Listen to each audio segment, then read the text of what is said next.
Em nome do Pai, do Filho e do Espírito Santo. Amém. Nós havíamos parado ontem na questão 403 do Catecismo do Quarto Mandamento da Lei de Deus. Então, a questão 403 pergunta: têm os pais deveres para com os filhos? Sim. Os pais têm o dever de amar, cuidar e alimentar seus filhos, de prover a sua educação religiosa e civil e dar-lhes o bom exemplo, de afastá-lo das ocasiões de pecado, de corrigi-los nas suas faltas e de auxiliá-los a abraçar o estado para o qual são chamados por Deus. Vou explicar isso, hein? Porque nós sempre falamos dos deveres dos filhos para com os pais, mas os pais têm deveres para com os filhos. Isso daqui obriga gravemente diante de Deus. Então é o seguinte, vamos ver, dever de amar. Amar é querer o bem. Os senhores, isso já está inscrito na natureza paterna e materna, que todos os pais amam seus filhos, hein? É muito mais. Os dias que nós vivemos são tão horrendos que hoje, por exemplo, o absurdo do aborto é prova que falta amor aí para com os filhos. Mas às vezes se confunde com sentir em todas as mazelas, fazer os caprichos da vontade dos filhos, deixá-los livre a seus desatinos, e quem faz isso não ama, hein? Porque quem ama busca o bem, é o bem físico e o bem moral, é o bem intelectual, por isso se educa, e é assim que às vezes os pais, principalmente modernos, pensam que corrigir seus filhos, eu não estou falando aqui de espancá-los, hein? Correção tem muitos meios de ser feita, há uma voz firme, há um olhar, depende da criança, nenhuma das duas coisas vai ser eficaz, então existem outros métodos. Mas não é fazer dos filhos um saco de pancadas ou para-raio da ira dos senhores, hein? Isso é um absurdo. É castigar, é corrigir. Por quê? Porque quem corrige de fato ama. Se nós deixamos tudo passar e está muito bem, vai se ofender, antes de se ofenderem com a correção, do que estarem muito bem com o mal solto e sem a devida correção. Então, o amar é o querer o bem. E depois a parte sentimental, isso não vem ao caso, porque todos normalmente têm para com seus filhos. Agora, é verdade que muitas vezes os filhos são complicados, a desobediência faz realçar mais a ira do que o amor, ou a indignação mais do que o amor. Mas no coração paterno e materno sempre o amor está. Isso não é mas eu digo amor nobre, querer o bem, por isso corrigir é uma prova de amor verdadeiro. E não ter respeito humano para com eles, independente da idade, devem ser corrigidos sempre, porque sempre serão nossos pais, não? Alimentar seus filhos. Tem uma moda maligna, do maligno Pix, que tem muita gente, principalmente tradicional, hein, pedindo ajudas para manter seus filhos. Isso não é católico, hein? Porque cada pai tem que derramar o suor do seu rosto para manter os seus filhos. Se vier a desventura de uma enfermidade, um acidente, aí entra em ação a famosa e tão esquecida caridade fraterna, que devemos ajudar os nossos, hein? Se alguém, por exemplo, de repente ficou desempregado, em vez de ficar dando dinheiro para LBV, bom, ajude um próximo, às vezes um parente, um vizinho, alguém que está na mesma missa, sim. Mas só que cada pai tem que cuidar dos seus filhos. Isso é uma obrigação que está escrito aqui no catecismo, hein? Nós não podemos viver de doações. As únicas doações que nós vivemos é as de Deus. E aí quando nos faltar algum membro que nos impeça de trabalhar, aí entra em ação as dirigentes senhoras. Sempre foi assim, hein? Porque é uma questão de nobreza de alma. Não que viver de ajuda seja uma humilhação. Em si é desagradável. Mas nosso amigo embora. Ele foi embora e agradecemos, mas por nobreza e ordem, cada pai sustenta os seus filhos. ou seja, com o suor do seu rosto. Vamos ao Gênesis. O homem deixará no seu pai, a mulher a sua mãe, unirão, serão uma só carne. A mulher parirá e entre dores dará luz, e o homem, com trabalho e suor do seu rosto, vai conseguir o pão de cada dia. Então é uma obrigação grave. Aí aqui, bom, o descuido, sempre. Aí vem várias causas. Os nossos estimados jovens casam tarde. E aí, casando tarde e depois despifarrando, desperdiçando os seus bens na juventude entre festas e etc., quando vão casar não vão ter nada. Aí vamos cair nas mãos deste século que o custo de vida é muito alto. Aí vamos falar, é difícil ter filhos. Sim, quando existe uma causa de desordem, todo bem vai ser difícil, hein? É simples assim.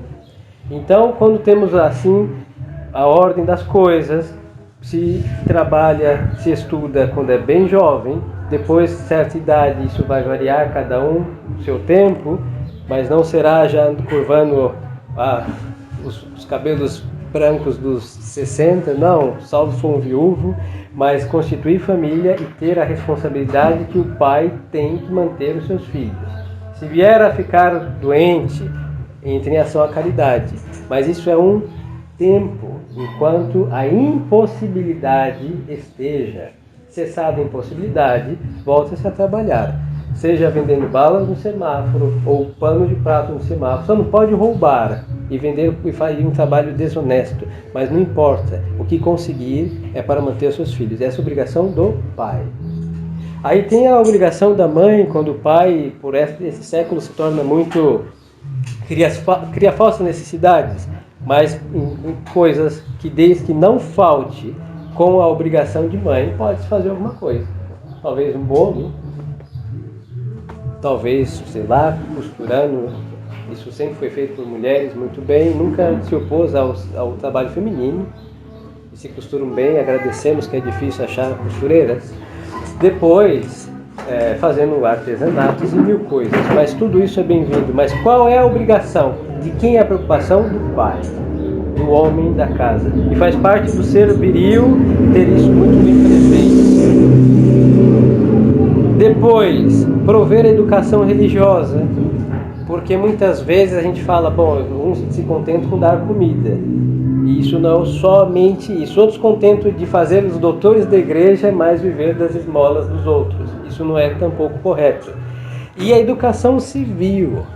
O que vem a ser a educação civil? E aqui segue o catecismo e a ordem dos fatores aqui são importantes. Por quê? Primeiro que não dá para cuidar de quem não está alimentado. São Tiago disse, se alguém está passando necessidade, dele comida, depois dele instrução religiosa.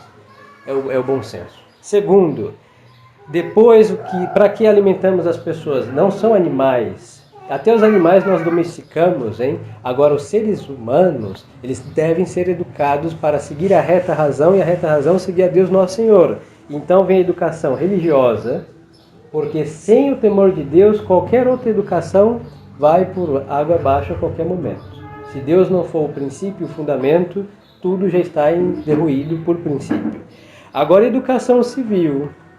Por quê? Porque quando temos a educação religiosa, nós vamos nos deparar com virtudes.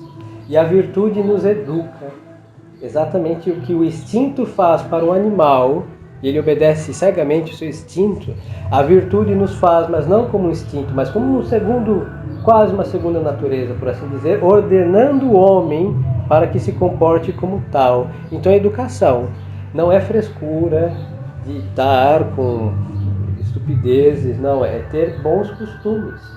Ou seja, nós temos que saber comer com o rei e comer sentado na guia da rua o nosso cachorro quente também. E, claro, quem tem educação não vai comer o seu cachorro quente com 7 talheres, hein? Isso é uma idiotice tremenda, mas saberá comer com o Senhor Rei quando ele aparecer um dia também. É saber ter educação, o famoso Senhor e Senhora que desapareceu da terra, porque desapareceu a autoridade, que isso quer dizer, hein? Vocês são crianças, ou o pai tem que ser chamado de senhor, a mãe tem que ser chamada de senhora, e o famoso muito obrigado, de nada, com licença, por favor, são palavras que abrem qualquer coisa e fecham devidamente. E não é possível, hein? Não é possível, e nós entre católicos, às vezes nos contentamos com a Santa Missa, mas nós somos uma tribo indígenas, hein? Eu posso falar que tem ancestrais, mas os senhores brancos, uma tribo indígena branca. Inédito, porque nós desassociamos a nossa religião das nossas ações. E a religião católica entra não só no nosso pensamento, mas até na toalha da mesa posta no dia de domingo para comer sobre a mesa coberta. Entra aí, hein? Não é uma frescura. Não é porque vão ter que lavar uma toalha a mais, porque os meninos têm que aprender que a toalha não come, são eles, e temos acidentes acontecem, mas não são sempre de todos os dias. Aí vem os bons costumes. Urbanidade e etc. Mas sem frescura e afetação, porque isso é falta de virtude também. Temos que ser simples. E o que faz a urbanidade acontecer se chama caridade fraterna. Então isso faz parte do quê? Do temor de Deus. Porque por temer a Deus, nós temos bons modos para nos dirigir a Deus. E por sermos filhos de Deus, somos de uma corte e aí temos bons modos de dirigir as pessoas também. Então isso é muito importante e é o catecismo está a dizer, estamos só a ressaltar a importância disso. Porque senão não existe sociedade, hein? É um aglomerado de seres, não é uma sociedade. Tem que estar abaixo motores e finalidades, todos caminhando naquela direção, guiados por autoridades. Mas aí se nós não as temos, mas temos a reta razão que diz que isso é necessário e importante. Então a educação civil também, a escola. Hoje a escola é uma desgraça, hein? Haverá exceções, tem que encontrar, hein? Quer religiosa, quer particular, pública. As crianças vão e saem, se possível, comeriam capim, hein? Com todo respeito ao asno e ao burro, que não merecem ser qualificativo de homens que não aprendem as coisas. Não existe amor à verdade, hein? Perguntar a história do Brasil para uma criança, hein? Ou saber onde está o norte ou o sul, se acertarem com sorte, peçam 6 números para a Mega Sena, que ela está com muita sorte. É triste. Os professores não podem ensinar o que deve ser a verdade. Os livros do MEC, sei lá, chama-se Felizes, são todos deturpados, cheios de ideologias. Vão semear a depravação, que uma criança depravada ela não vai se dirigir à verdade, hein? Ela vai querer ser leviana, frívola, e o diabo vai o que? Estraçalhá-la com os dentes, e as senhoras estão falando, estão na escola. Não estão na escola. Estão em pequenos casos de perdição de crianças. E aí nós sabemos as consequências quando crescem, todos à mercê do diabo, das redes sociais, do politicamente correto e de quê? De costas para Deus, ao respeito, aos pais, que se tornam os primeiros inimigos dos pais, porque são os primeiros que querem o nosso bem e etc. Então, tenham cuidado com isso. O remédio, que não é a solução, é um remédio temporário, é as senhoras que, por amor à alma dos seus filhos, façam um grande malabarismo e a Santíssima Virgem dará a graça de ensinar em casa, hein? Porque escola pura, pelo amor de Deus, é destrutora. Depois afastá-lo das ocasiões de pecado, e aqui é tudo que possa ser ruína para uma criança. Vou lhes dizer uma coisa, que é típica de católico, palavrões. As crianças aprendem 2 coisas malignas de nós adultos, a mentir e a falar palavrões. A partir dessas duas mazelas se abrem as almas das crianças para todas as desgraças. Primeiro que elas vão depois entender o que esses palavrões querem dizer. E só de entender isso, a alma já está depravada. Então, ocasião de pecado, muitas vezes são os nossos pecados dos adultos que são ocasião de ensinar a maldade para os filhos. Então, a nossa virtude é indispensável. Depois, amigos, hein?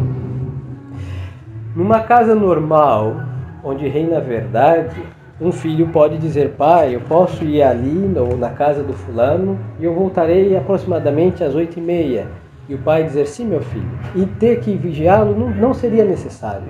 Se acontecer algum imprevisto, hoje se pode comunicar com tantos meios, pai, olha, houve um imprevisto, fui levar fulano não sei aonde, mas estou em tal lugar e vou chegar aproximadamente em tal horário. Se tivéssemos esta honestidade, muitas das desgraças e perdições dos filhos não ia acontecer. Mas temos cuidado que somos filhos de Adão e Eva.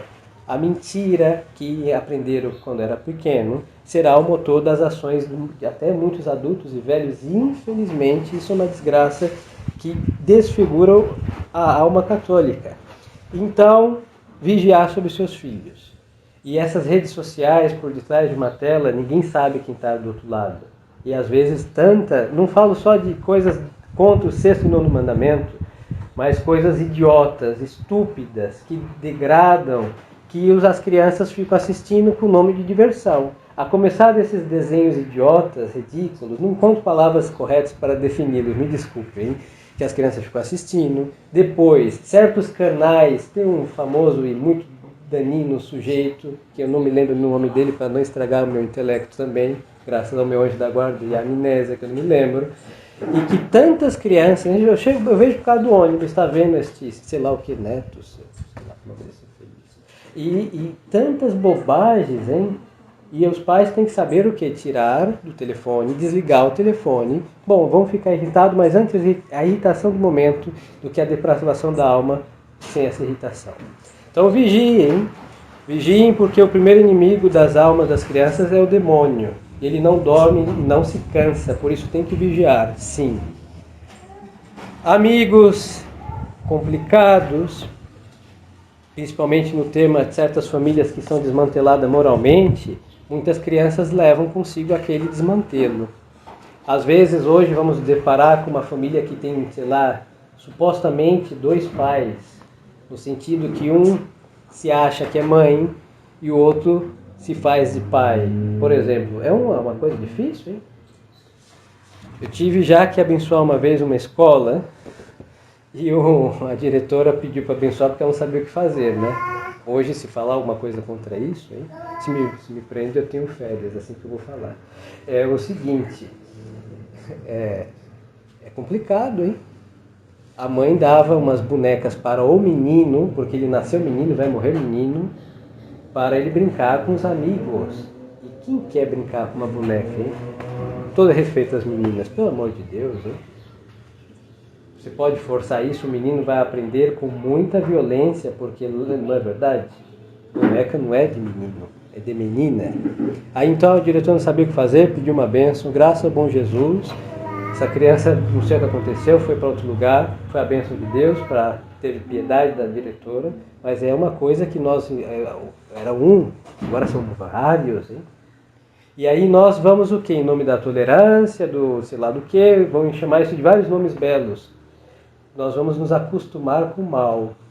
E aí quando o mal, nós nos acostumamos com ele, nós depois vamos o quê? Carimbar o nome de respeito, de igualdade, de caridade, de etc. E tudo isso não corresponde ao mal. Ninguém ama o mal. Isso é insensato. Então tudo isso é ocasião de pecado. Nós vamos nos acostumar com a depravação, com a perda dos bons costumes e etc. Então afastar todos os males de casa. A maligna televisão, mesmo que sejam canais, sei lá quais, todos estão canalizados para o mal, então corte-os. E depois tem que saber substituir a ocasião do pecado pela ocasião da virtude. Então, em vez de encher seus filhos de televisão e para eles ficarem tranquilos, dar um celular na mão deles, façam ler livros, hein? E os contos de fada, mesmo sendo ficções, fazem parte da educação de uma criança. Elas têm imaginação fértil, em vez de imaginar estupidezes. Nós não temos a nossa avó, que já morreu, que descansa em paz, que contava a história da Bisa, da Tata, e não sei da onde, e toda a origem dos imigrantes que chegaram, mostravam as fotos que as traças não comeram, mostravam tão pretas como desbotadas, e tudo isso era uma conversa. Hoje nem a luz falta para que alguém conte uma história, hein? Então, por favor, ressuscite, porque a nossa fé tem que ressuscitar o que a apostasia quis matar. E isso tudo. E são bons costumes que fazem parte de uma família católica, aos olhos de Deus, uma família normal. E depois, corrigi-lo nas suas faltas. Aí cada um tem que conhecer os seus filhos. Porque quando nós somos filhos, nós queremos, porque somos revolucionários por princípio, hein? Existe um revolucionário dentro de nós. Nós queremos o que? A igualdade.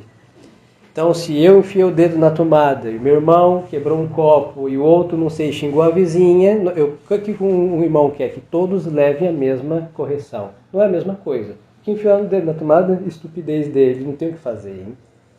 Ele aprendeu pelo choque que ele levou. Hoje nem isso tem como fazer mais que colocar um plástico. As crianças não aprendem que não pode enfiar uma coisa na tomada. Esse mundo moderno, Senhor, vamos lá. Quebrar um copo é um acidente, mas as crianças têm que ser responsáveis como crianças. Pode acontecer, qualquer um pode, mas tem que ter atenção. Precisa espancá-la? Não. Mas se quebrou todos os dias, está quebrando, e isso aí, bom, um pouquinho de correção endireita as coisas. Agora, quem xingou a vizinha, pelo amor de Deus. Mas aí, quando nós vamos corrigi-lo, não pode ser na frente dos irmãos, porque todos querem igualdade. A mãe vai falar, meu filho, não seja idiota, porque enfiou o dedo na tomada. Ou o ferrinho do carrinho, que nem os carrinhos tem mais ferrinho. Estou desatualizado.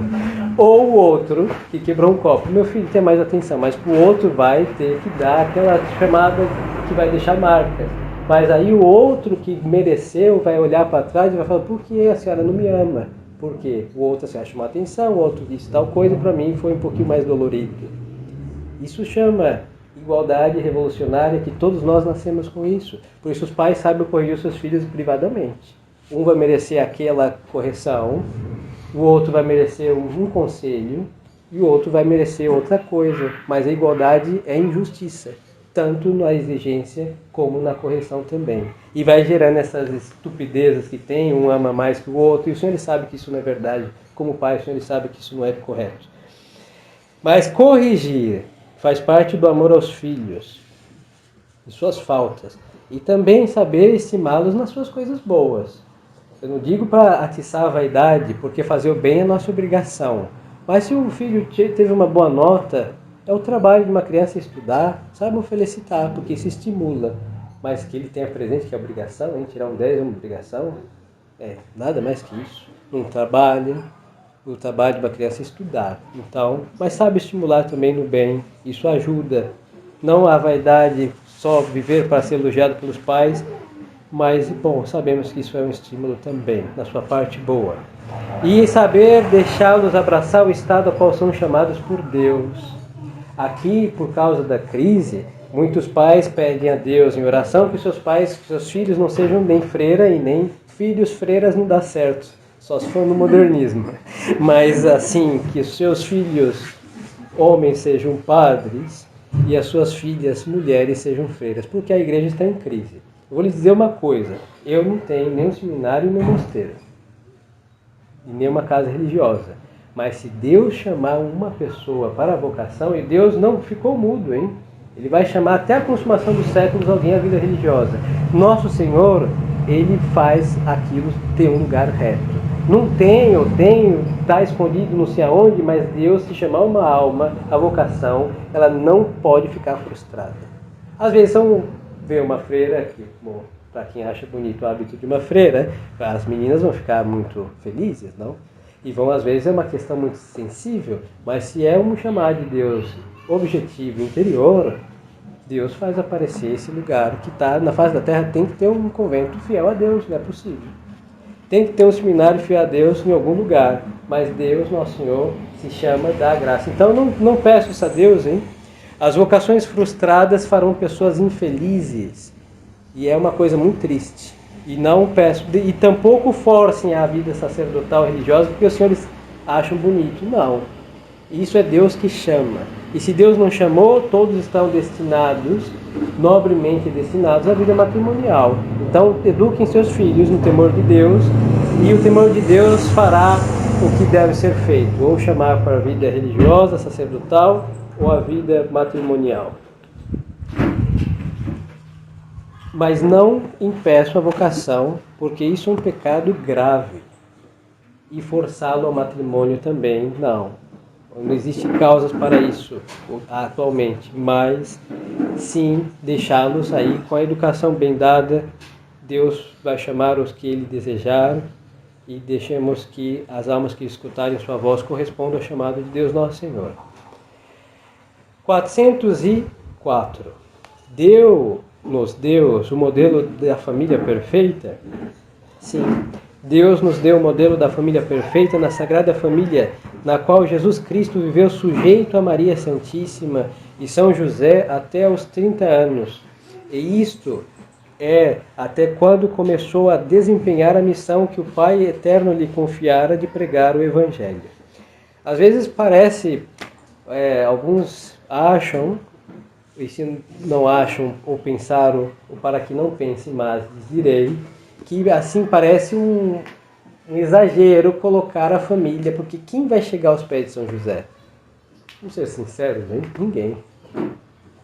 Ninguém vai chegar aos pés de São José. Já que eu falei do Sagrado Coração, estou me reparando agora, né? São José. Ele tem um coração nobre, mas não tem o Sagrado Coração de São José que falam por aí. Mas ninguém vai chegar aos pés de São José. Quem vai chegar aos pés de Nossa Senhora? Nós chegamos prostrados pedindo socorro, mas a altura que ela ocupa, ninguém vai chegar. E de Nosso Senhor nem se fala, porque Ele é Deus. Mas aqui fica bem claro que o modelo é o mais perfeito. Porque se nós usamos o modelo de qualquer família por aí, por correta que seja, diante do perfeito, é desmantelado. Aí nós vamos nos contentar porque, não estamos bêbados na rua e que estamos, ainda conseguimos nos falar 5 minutos antes de ficar olhando bem do celular. E outras famílias nem se falam. Não, a referência não é a desordem, é a ordem. E melhor, a referência não é a ordem, é a perfeição. Por isso Deus deixou a sua família nessa terra como modelo. Então, quanto mais se aproximar do perfeito, mais perfeito será. Mas ninguém vai superar esse modelo, é impossível. Na ordem da natureza e na ordem da graça, ninguém alcançará semelhante altura. Mas devemos nos aproximar deles. Por isso, Leão XIII, só um parêntese, lá no final do século XIX, ele pediu e insistiu na devoção da Sagrada Família. Mas não foi só para rezar uma oração a mais, ou ter uma imagem a mais no oratório. Foi para que as famílias tivessem presente que o modelo da sociedade familiar perfeita, que deve ser imitado, é Jesus, Maria e José. Não é nem a avó, nem a tia, nem o vizinho, nem o amigo do banco de missa. É a Sagrada Família de Nazaré. Poderiam as famílias, se vivessem isoladamente uma das outras, provar a todas as suas necessidades materiais e morais? Se todas as famílias estivessem isoladamente uma das outras, não poderiam prover as suas necessidades, e é necessário que elas se unem em sociedade civil, a fim de se auxiliarem mutuamente para a perfeição e para a sua felicidade comum. Aí aqui eu vou me deter, porque já vai falar de outro aspecto desse mandamento, que é a sociedade civil. Mas vamos deixar claro, existem 3 sociedades instituídas por Deus. A primeira e fundamental, que é a fornecedora de membros para as que seguem, se chama família. E família é o quê? É um homem unido com uma mulher, cuja união, no nosso caso, que somos cristãos, é feita no sacramento do matrimônio, e essa união dá a finalidade de terem os filhos. Por isso, os filhos são a finalidade do matrimônio. Se virão ou não virão, isso é outros 500, mas não podem se unir em matrimônio se não querem ter filhos. Porque aquela união está destinada para os filhos. E os filhos são o quê? Membros da família. Mas esses filhos, como somos cristãos pela graça de Deus, serão batizados. Aí nós temos uma segunda sociedade, que é uma sociedade divina, visível, que se chama Igreja Católica Apostólica Romana.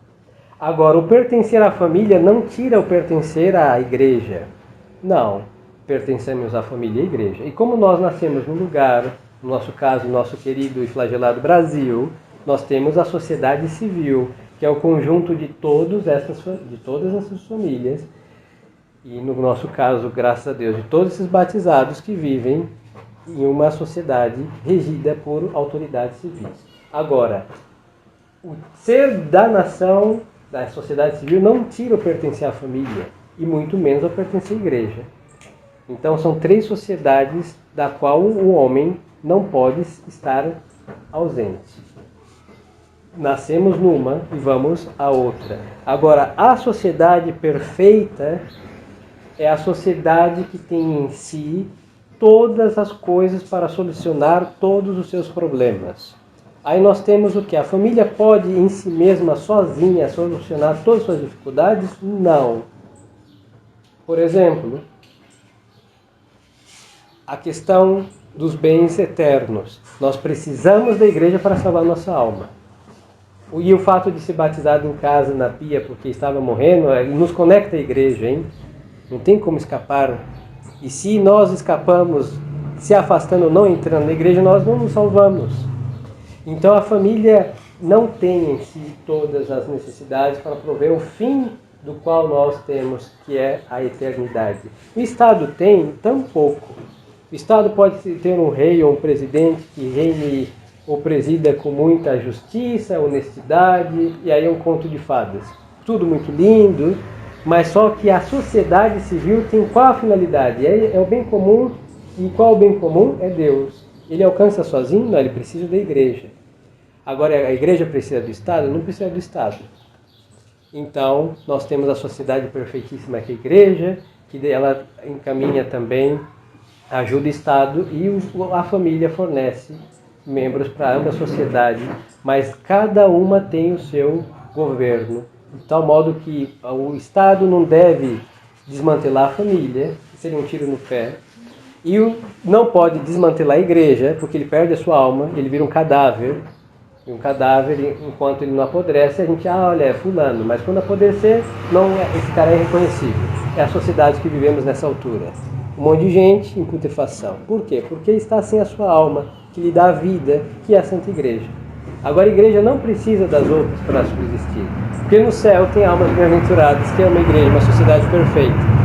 Então, temos que ter presente, porque os senhores como família, então devem os pais cuidar dessa sociedade segundo a lei de Deus, então tem aí o governo sobre os seus filhos, e que o Estado não pode intervir contra esse poder de cuidar bem dos seus filhos. Como vimos, é um dever que origina do dever do quarto mandamento. Mas é uma sociedade imperfeita, mas que tem a sua perfeição segundo família, e ela está nesta ordem de Deus, da autoridade do pai, da mãe, e os filhos submissos aos seus pais.